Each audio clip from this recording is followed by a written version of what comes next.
Welcome to Hood Champion Boxing and Sports. In boxing, you find a way to win or you find a way to lose. Let's jump right into it with Errol Spence and Ugas.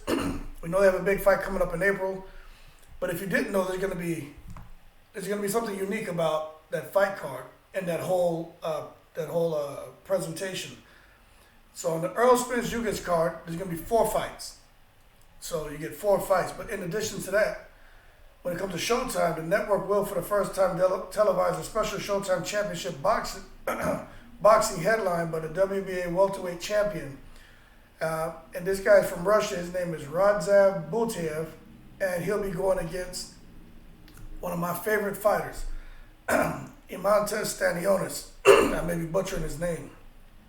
But if you don't know who he is, the last time I believe he fought, I saw that fight, he fought Luis Collazo. If you don't know boxing, then you're on the wrong page. But those of you who follow boxing, Luis Collazo is no pushover. He's been grinding out for a long time. He actually won a championship at a point, but he's gone on to retire because I think his better days are behind him. But when he was fighting Stanionis was hurting him bad, and there was a freak, accidental headbutt or whatever, and the fight was stopped prematurely. But Collazo was going to get knocked out in that fight.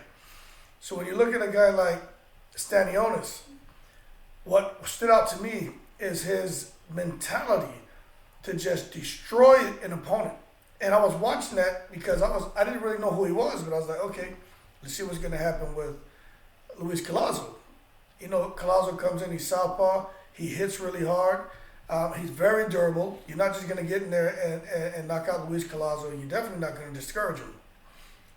But when he got in there, he just didn't look the same. And I just think that the wear and tear, man, and sometimes, it just happens overnight, especially with a boxer. There's a shelf life. There's a date of manufacture, a date of installation on these guys, man. And once they're manufactured in that ring as amateurs and they start their boxing, and once they get installed into the ring as a professional, there's a shelf life. And I think Luis Collazo he exceeded his shelf life, and he was lucky to get a few more fights than what really he should have. But when you look at a guy like Eimantas Stanionis, he reminds me of a prime, what's his name, man? Triple G and a prime Providnikov. You guys remember Ruslan Providnikov? He fought Tim Bradley, damn near killed him. But Ruslan Providnikov is an animal. Actually, if you remember that, I think it was the first round with him in Algeria, what Providnikov did to Algeria.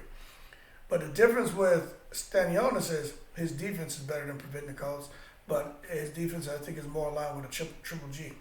He's from Lithuania.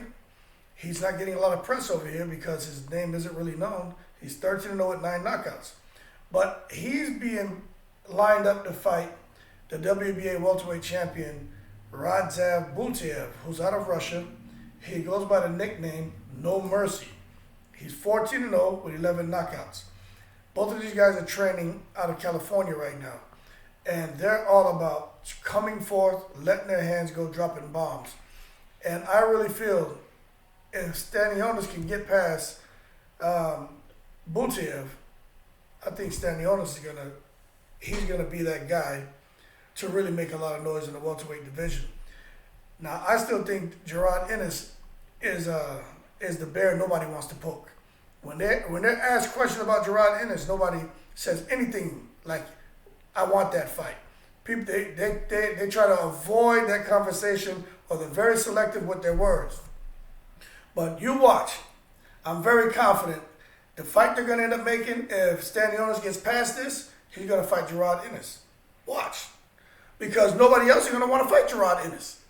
So Stanionis will fight him.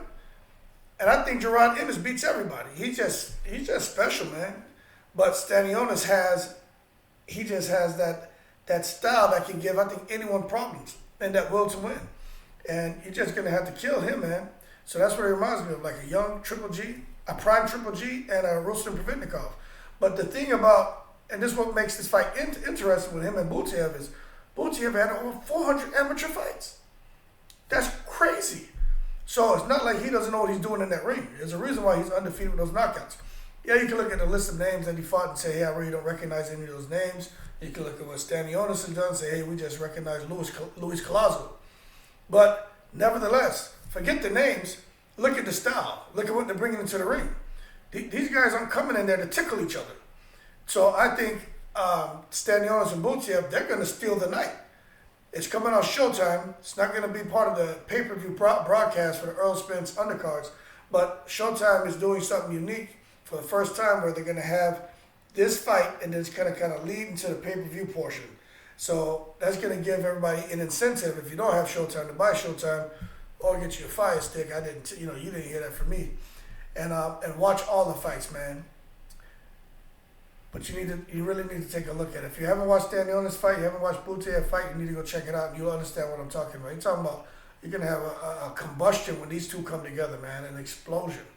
I'm serious, man. They always talking about fireworks, man. It's gonna be very interesting.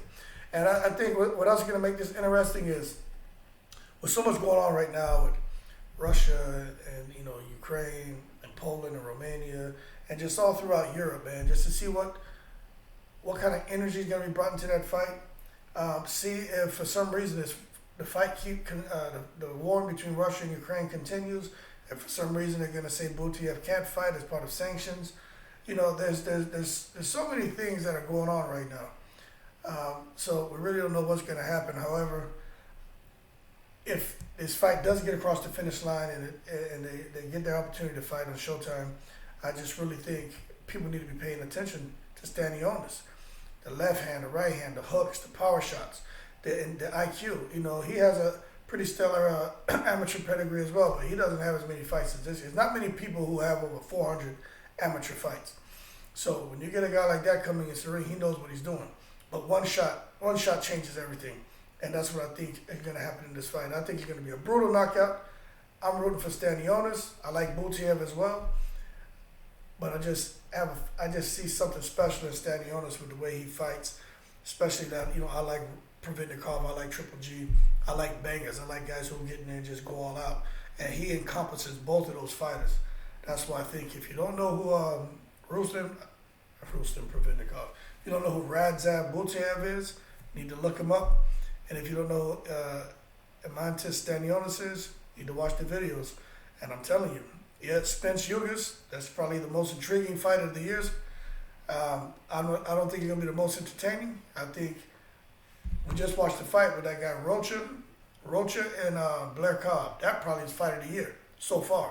But I have a feeling this fight here with Stanionis and Butaev is gonna leapfrog that as a front runner for fight of the year. And we still get to see what happens with other upcoming fights. But I really think the fight of the year is going to be Stanionis and Butaev. If it's not that fight, because we still have to wait to see Rolly and Tank get it on. I think that may be fight of the year because people are sleeping on Rolly. But anyway, that's my 2 cents. Leave your comments below. Let me know what you think.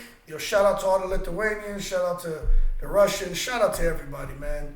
Love for all, hate for none. Shout out to all the veterans. And y'all keep safe. And as always, I'm in the breeze.